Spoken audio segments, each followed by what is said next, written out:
Okay guys, so today we're going to be looking at showing mixed numbers as decimals, and hopefully you found yesterday's lesson okay and you're okay with that.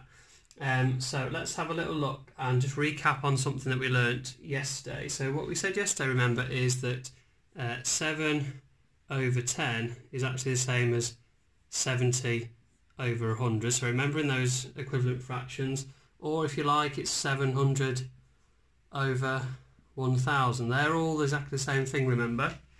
And every fraction has, although you can have equivalent fractions, or every fraction has an equivalent decimal. Okay, so let's have a little look at that before we start.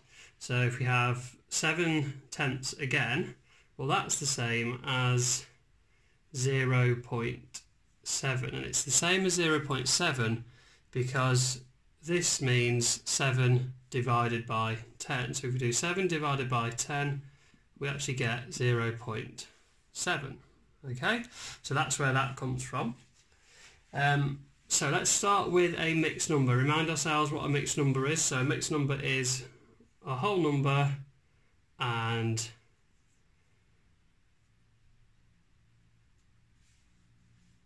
a fraction part. Now remember, that can be a decimal number, so for now we're going to put a decimal number down. So we have 3.56, and let's just think about what we know about that number. So we know that we've got 3 units,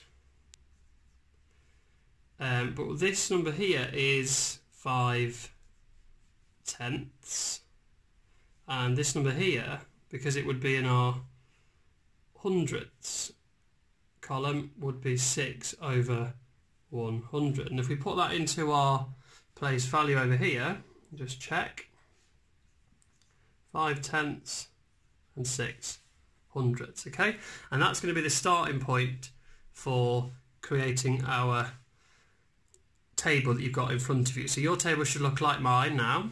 Okay, so what we're going to do is we're going to put that number 3.56 into our table here, and I'm going to leave that there because that's going to help us with that. Okay, so our decimal number, let's put that in. So it's 3.56. That's where we're going to start with. Remember, you can start with any of these and work your way through it, but today we're going to start in the decimal part here. Okay, so if we start in our concrete section, so what would that look like? So we'd have 3 ones on their own, and we just said we'd have 5/10. So we'd have, tenths, remember 1/10 it will be equal to 0.1. So we're going to have 5 of those.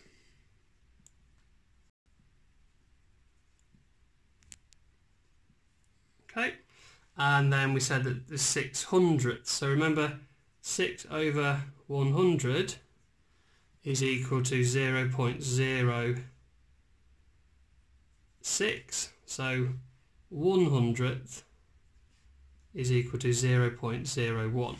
Okay, so we're going to have 6 of those. So we can put those in, 0.01.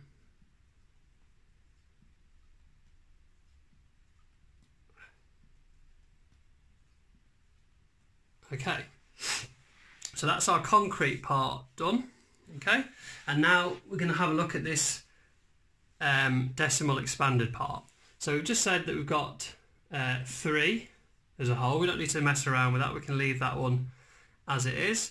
And then if we added on, what we're adding on, we're adding 0.5 there. Okay, so that's down here. Look, as we looked at down here. And then our 0.06 is here, so that's 0.06. That's our expanded decimal part. Okay, so let's have a look at this fraction section. How do we do that? Well, we know that we've got our 3, so that's definitely going to be there. And we've got this 5/6 to consider. Okay, so remember we said that 5/10 was equal to 50 over 100, because we've times by 10, and then we've got 6 over 100 from that part. Okay, so all we need to do now is add these top numbers together because the denominators match, so we add them together and you end up with 56 over 100. Okay, so that's the same, that's the fraction and that's the decimal. Now if we just want to expand this, we've sort of done this already, we've already done it really. We need these two numbers here, so you've got 3 plus 5 over 10 plus 6 over 100. Okay, so that would be our answer for that. That would be complete the table. Okay, let's have a go then at our own one. So if you just watch the next part of the video, we'll have a go at solving that ourselves.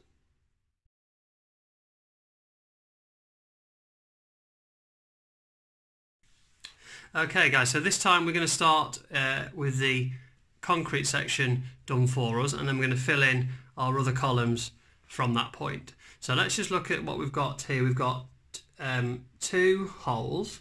So let's just, if we use our place value chart down here, just to start us off, we're going to have 2 holes down there, put our decimal point in, and we're going to have 2 tenths, so that's 2, and then hundredths, we've got 1, 2, 3. So our number then is 2.23. So we can put that as our decimal in 2.23. Okay, and then if we expand that now, we can say that's 2 plus 0.2 plus 0.3. Okay, and then for our fraction, we've got our 2, which is the whole, and then we've got 2 tenths. So 2 tenths, remember, is the same as 20 over 100, and we've got 300. So again, if we add those two together, we've got 23 over 100, and because we've got 2 decimal places, it's going to be always over 100. Okay, and then expanded form is easy at that point then, so we just have the 2 again there, plus 2 tenths plus 300. So when you're doing these guys, make sure you have this, draw a little one of those just to help you.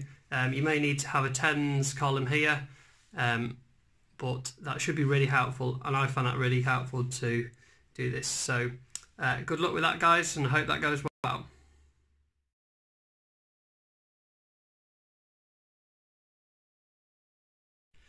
Tuesday's English then guys for today is to begin to create a bank of information about the yellow spotted lizard which appears in your holes text.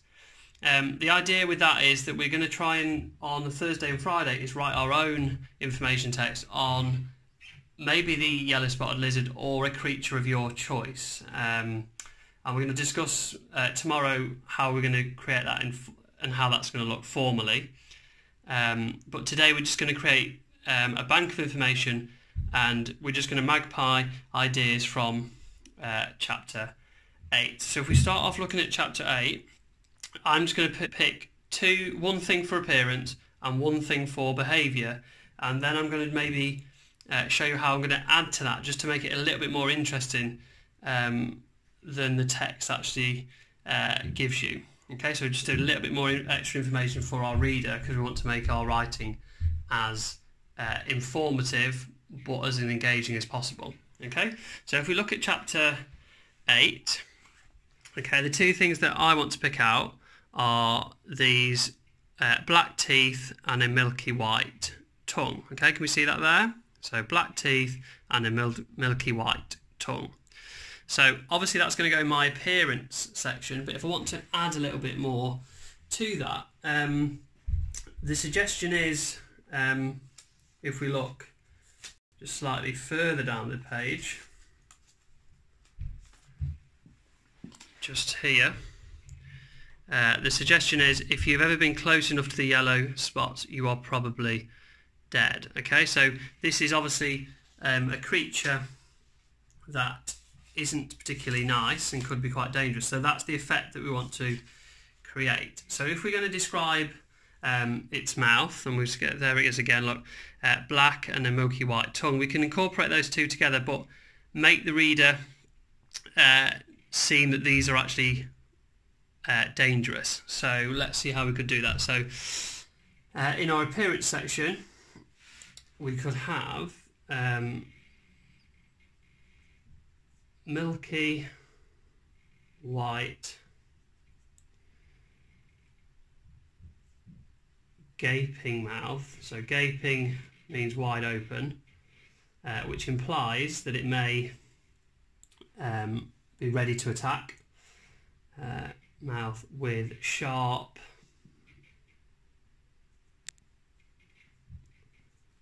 black teeth. Okay, so that would be my bullet point in there. So all I've done is taken a little bit from the text, but I've also added to it. Okay, so in terms of the behaviour then, if we look on the next page, hopefully you can see that, it says they have strong, powerful legs and can leap out of very deep holes to attack their prey. So we want to get that idea that they're attacking their prey, and that might just be as easy as just creating an adverb at the front of that, and we could probably put something like viciously